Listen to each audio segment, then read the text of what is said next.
নিৰ্বাচনৰ পাছতে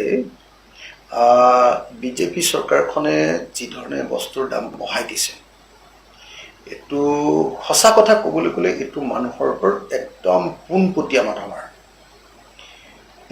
মাধমাৰ বুলি যাক কয়। বিজেপি চৰকাৰে আচলতে এই বেপাৰীবিলাকৰ পৰা সাংঘাতিক ধৰণে চান্দা লোৱাৰ কাৰণে এই ঘটনাটো সংঘটিত হৈছে।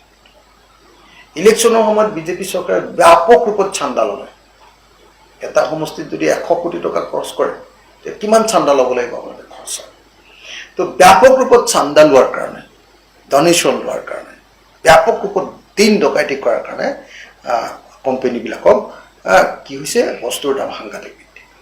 বিশেষকৈ চিমেণ্ট, ৰড, টিন, এই যিবিলাক বস্তুৰ দাম কি ধৰণে ব্যাপক ৰূপত বৃদ্ধি পাইছে, তাৰ প্ৰধান কাৰণ কিন্তু একদম বিজেপি দল আৰু চৰকাৰৰ এই যিটো চান্দা দুষ্কৃতি, যি ধৰণে টকা হকা দি তেওঁলোকে ব্লেকমেইল কৰি পইচা লয়, তাৰ কাৰণে সাংঘাতিক ধৰণে এই বস্তুবিলাকৰ মূল্য বাঢ়িছে। শাক পাচলিকে ধৰি দাইল, মিঠাতেল এইবিলাকৰ যে সাংঘাতিক দাম বাঢ়িছে, তাৰ মূল কথাটো হ'ল বিজেপি চৰকাৰখনৰ যিটো 2 নম্বৰী চিণ্ডিকেট ৰাজ। চিণ্ডিকেটৰ কাৰণে আজি আপোনালোকে দেখিছে যে আজি আলুৰ পিটিকা এটা খাব নোৱাৰা পৰিস্থিতি অসমত আহি পৰিছে। এতিয়া আলুৰ দাম বাঢ়িছে, মিঠাতেলৰ দাম বাঢ়িছে, পিঁয়াজৰ দাম বাঢ়িছে, আদাৰ দাম বাঢ়িছে। আৰু আলু পিটিকাখন আটাইতকৈ সস্তীয়া, আটাইতকৈ মানে সুলভ আৰু আটাইতকৈ দুখীয়া মানুহজনেও খাব পৰা বস্তুটোৱে আছিলে আলুৰ পিটিকাখন।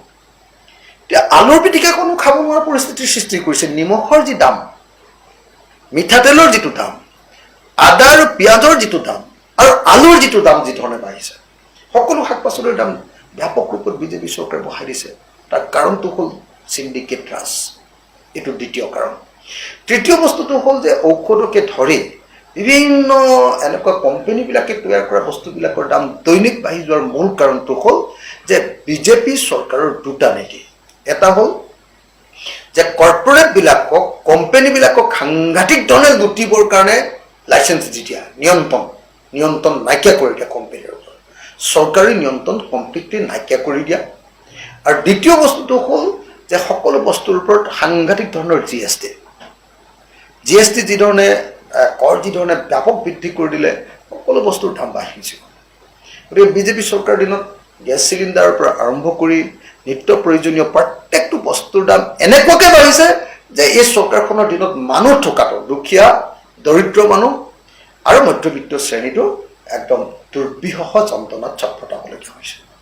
গতিকে চৰকাৰৰ ওচৰত দাবী জনাইছোঁ যে নিৰ্বাচনৰ চান্দা তুলিবলৈ গৈ আৰু 2 নম্বৰী চিণ্ডিকেটৰ টকা ল'বলৈ গৈ, ট্ৰেন্সপৰ্ট চিণ্ডিকেট আৰু বস্তুৰ ওপৰত, সকলো বস্তুৰ ওপৰত 2 নম্বৰী চিণ্ডিকেটৰ ধন ল'বলৈ গৈ আৰু কৰ্পৰেটবিলাকক সম্পূৰ্ণৰূপে এৰি দি আৰু জিএছটিৰ মাধমাৰ দি বস্তুৰ যি দাম বৃদ্ধি কৰিছে, এইটো কমাব লাগে।